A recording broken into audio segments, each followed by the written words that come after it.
See, keeping in view the challenges before the wildlife experts, see, we come across different type of the biological materials which are encountered in the poaching cases as well as the illegal trade in the wildlife.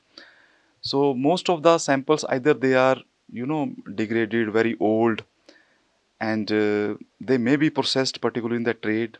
They are finished, and it's very difficult to apply conventional methods on them because their quality, as I mentioned, that's compromised.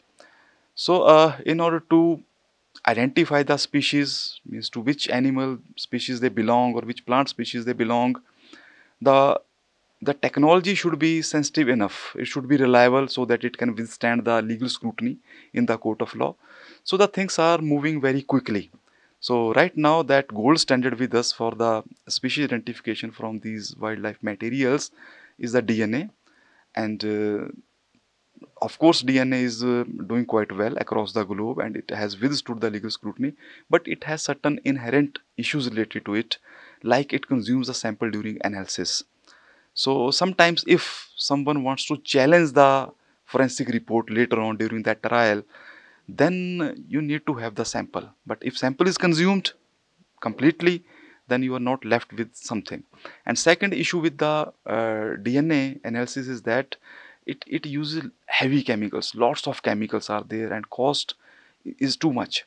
So ultimately, we are concerned about the environment, and if we are pumping so many harmful chemical into the environment, we are not going doing well to the environment to a larger cause.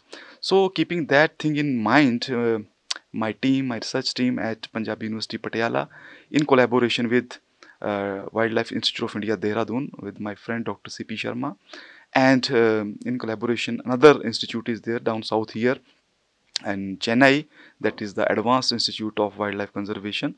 So, in collaboration, we are using a new technique. We are giving a entirely new approach, that is the ATR FTIR spectroscopy.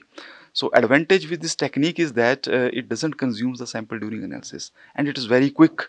Within 2 minutes, you get the results, and no chemical whatsoever, and if it is needed it is minimal depending upon the type of the samples particularly, but many with many samples you hardly need any chemical.